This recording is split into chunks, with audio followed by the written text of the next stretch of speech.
Radhe Radhe friend, जय श्री महाकाल। तो कामिका एकादशी श्रावण मास की कृष्ण पक्ष में 21 तारीख को पड़ रही है। तो हमें उसकी पूजा विधि सरल विधि से घर पे हमें कैसे करनी है। कामिका एकादशी का व्रत करने से पापों से मुक्ति मिलती है। चलो हम देख लेते हैं कामिका एकादशी की पूजा विधि। सरल विधि से हमें पूजा विधि करनी है।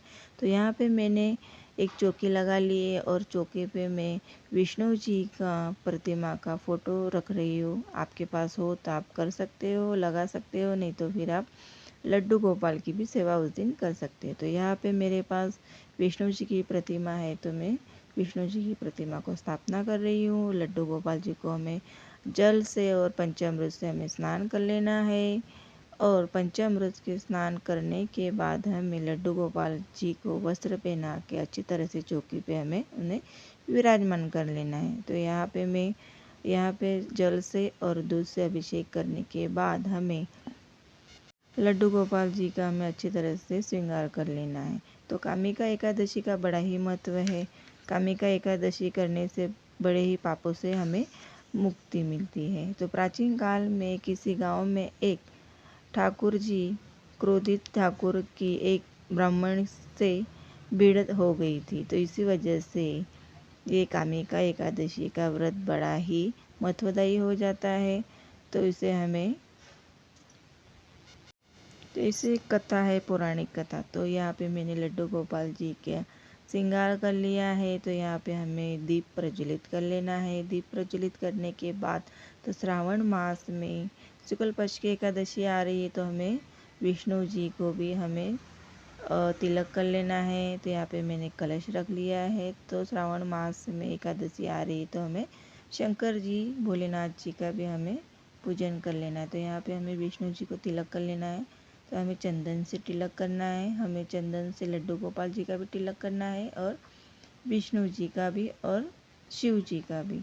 और पार्वती के लिए हमें रोली से हम अलग से टीका कर लेंगे। तो इसी प्रतिमा में फ़ोटो में गणेश जी का भी प्रतिमा है, तो हमें उसमें ही हमें गणेश जी की भी पूजा कर लेनी। तो यहाँ पे हमें सारे देवियों को और जो भगवान है उनके हमें तिलक कर लिया है। कलश को भी हमें तिलक कर लेना है, और दीप को भी जो हमें प्रज्वलित किया है दीप, हमें उसको भी तिलक कर लेना है।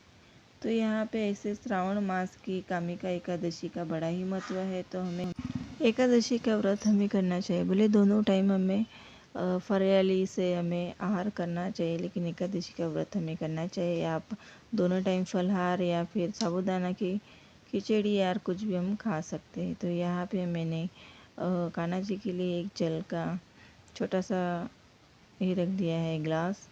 तो यहाँ पे हमें फल स्वरूप भोग के लिए कुछ भी फल हमें रख देना है। तो यहाँ पे हमें फूल हो आपके पास तो आप फूल भी अर्पित कर सकते हैं।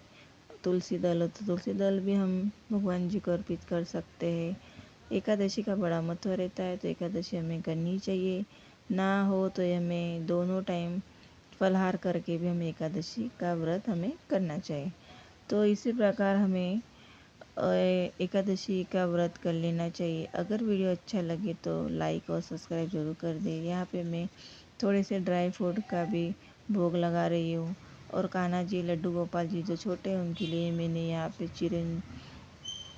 चिरंजी के जो छोटे छोटे दाने आते हैं, यहाँ पे हमें ऋतुई फल रख देना है, एप्पल, यहाँ पे हमें सेब रख दी हो, कोई भी हमें फल रख देना है। और इसी तरह से हमें एकादशी का व्रत करना है। उस सारी पूजा हो जाने के बाद हमें व्रत कथा सुन लेनी है। तो चलो मैं आपको व्रत की कथा भी सुना देती हूँ। तो यहाँ पे मैं थोड़ी आरती कर लेती हूँ। उसके बाद हम हाथ में थोड़ा सा तिल और फूल ले लेंगे और व्रत की कथा सुन लेंगे। चलो सुनते हैं कामिका एकादशी की व्रत की कथा। यहाँ पे हमें पूजा विधि करने के बाद कथा सुन लेनी है। तो हाथों में हमें फूल ले लेने हैं और थोड़े तिल ले लेने हैं। तो चलो सुनते हैं कामिका एकादशी की व्रत कथा। तो प्राचीन काल में किसी गांव में एक ठाकुर नाम का एक क्रोधित ठाकुर एक ब्राह्मण से भीड़ हो गई। परिजनों के स्वरूप ब्राह्मण मारा गया। इस पर उन्होंने तेरवी करनी चाहिए। मगर सब ब्राह्मणों ने भोजन करने से इनकार कर दिया। उन्होंने ब्राह्मणों से निवेदन किया, हे भगवान, मेरा पापों क्या ना दूर कैसे होंगे? तो दूर हो सकता है। तो इस प्रार्थना पर उन्होंने सब ने कामिका एकादशी व्रत करने की आज्ञा दी। ठाकुर ने वैसा ही किया। रात्रि में भगवान के चैन की मूर्ति से पास जब वह शयन कर रहे थे, तभी सपना हुआ और सपने में भगवान ने कहा, हे ठाकुर, तेरा पाप दूर हो सकते हैं। अब तू ब्राह्मणों की तेरवी पर कर सकता है। घर सुत नष्ट हो गया है। ठाकुर तेरवी करने ब्राह्मण का पाप से मुक्त हो गया और विष्णु लोक गया। श्रावण पूर्णिमा के प्रातःकाल शरण का विधान किया गया। इस प्रकार ठाकुर पापों से मुक्त हुआ।